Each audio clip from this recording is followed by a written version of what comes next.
자, 메탄올이나 아세틱 애시드, 아세톤 같은 경우는 유기산들의 일종입니다. 여기서 우리가 유기산이다라고 이야기하는 것은 어느 정도 양으로 편극된 수소 원자가 있으면서 전기 음성적인 이런 산소하고 결합이 되어 있거나 또는 이렇게 케톤기가 있는 CO 이중 결합을 하고 있으면서 그 이웃에 탄소가 이렇게 있거나 CO 이중 결합을 하고 또는 이제 산소에 이렇게 직접적으로 붙어 있거나 하는 경우에를 우리가 유기적인 산이다라고 표현을 할 수가 있습니다. 이런 유기산은 크게 두 가지 종류로 나눠볼 수가 있어요. 첫 번째는 전기 음성적인 산소 원자에 결합된 수소 원자. 그래서 산소에 이렇게 직접 결합된 수소 원자가 있는 경우를 우리가 첫 번째 유기산이라고 볼 수가 있고요.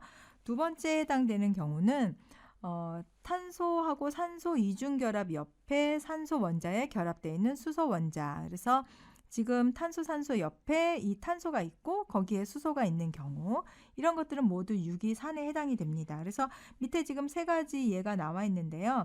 여기 직접적으로 산소에 이렇게 결합이 되어 있는 수소는 양으로 상대적으로 편극이 될 거고 이거는 탈양성화될 가능성이 높습니다. 염기가 있는 경우에는 그러면 마이너스 H 플러스가 되면서 즉 떨어져 나갔다는 얘기죠.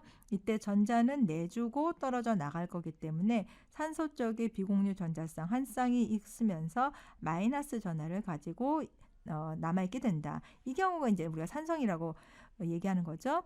음이온은 전기 음성도가 큰 원자의 음전하를 가짐으로써 안정화가 된다.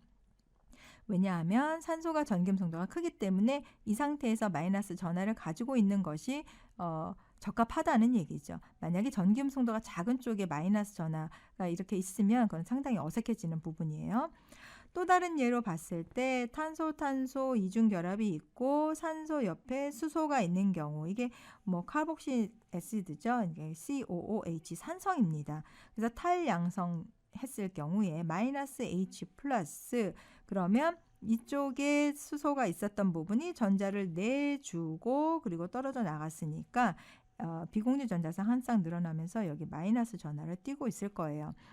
자, 그런데 이 경우에는 우리가 이 비공유 전자쌍을 이렇게 화살표 이동하고 이렇게 이동을 해주면 뭘 그릴 수 있습니까? 공명 구조를 그릴 수가 있겠죠.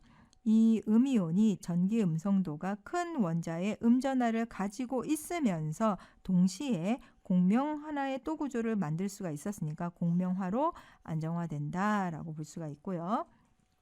자, 세 번째 구조 같은 경우에는 CO 있으면서 이중결합하면서 여기서 만약에 탈양성자가 생겼을 경우 이렇게 탄소 쪽에 비공유 전자쌍 있으면서 왜 전자를 내주고 나가는 거죠? 자, 그러면 여기에 비공유 전자쌍 있으면서 탄소 쪽에 마이너스 전하를 가지고 있습니다.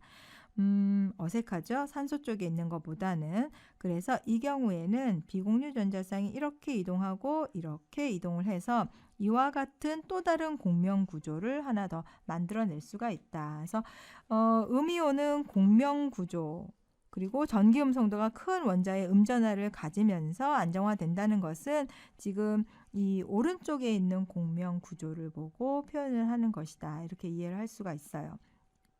상대적으로 봤을 때 우리가 공명 혼성으로 이해를 하고는 있으나 이런 경우에 더 별 표시한 쪽 이런 경우에 보다 더 안정한 형태다라고 볼 수가 있겠죠. 자, 이번에는 유기염기에 해당되는 내용이에요. 유기염기라고 하는 것은 수소 H 플러스와 결합할 수 있는 비공유 전자쌍을 가지고 있는 경우 지금 대표적인 경우가 질소, 산소 이런 것들을 볼 수가 있겠죠. 여기 비공유 전자쌍을 다 공통적으로 가지고 있습니다. 두 번째, 암모니아 같이 이렇게 질소의 비공유 전자쌍을 가지고 있으니까 이런 화합물들은 보편적으로 염기성이다라고 우리가 이해를 할 수가 있고요. 그 다음에 세 번째로 산소를 포함하고 있는 화합물은 센산과 반응을 했을 경우에 염기로 작용을 할 수가 있고 또는 강한 염기와는 산으로도 작용할 수 있는 그런 특징들을 가지고 있다라고 보는 거예요. 그래서 지금 이 자리에 보면 비공유 전자쌍을 가지고 있는 질소나 산소 이런 자리에서 전자를 제공을 해주는 거죠. 어느 쪽에 전자가 부족한 쪽이 있다 그러면 이렇게 전자를 제공을 해주면서 새로운 공유 결합을 형성을 할 수가 있다 이렇게 볼 수가 있습니다. 공통적으로 보면 이쪽에 지금 산소 쪽으로 전자가 풍부하게 이렇게 표현이 돼 있죠. 여기도 질소 쪽으로 전자가 풍부한 쪽. 이런 쪽이 전자가 많기 때문에 전자 밀도가 높아서 나중에 반응을 할 때 이 자리에서 반응들이 일어날 가능성이 높다라는 것을 그 위치를 여러분들이 잘 이해를 하고 있어야 돼요. 자, 이번에는 루이스 산과 염기에 해당되는 내용이에요. 루이스 산이라고 하는 것은 전자쌍을 받아들이는 것을 말하고 루이스 염기라고 하는 것은 전자쌍을 내어주는 겁니다. 전자를 주느냐 받느냐를 가지고 루이스 산이다 염기다를 정의를 하는 거죠. 앞에서 우리가 브랜세드 로울리 산 염기를 비교를 해보면 그때는 양성자를 주느냐 받느냐에 대한 개념이었었는데 루이스 산 염기는 전자쌍에 해당되는 관계예요. 우리가 유기화학에서 주로 사용하고 있는 거는 바로 루이스 산염기다라고 생각을 하시면 되고 브랜세드 로울리 산염기에 비해서 그 범위가 좀 더 넓습니다. 지금 보면 루이스 염기 같은 경우에는 이렇게 채워진 오비탈, 즉 비공유 전자쌍을 가지고 있어요. 이 채워진 오비탈에 있는 전자쌍이 비어있는 오비탈에 있는 루이스 산에 전자를 제공을 해주면서 새로운 결합이 만들어지는 거죠. 이렇게 새로운 결합을 하나 시그마 결합을 형성하면서 생성물을 만들어내는 그런 과정이 루이스 산염기 과정이다라고 볼 수가 있습니다.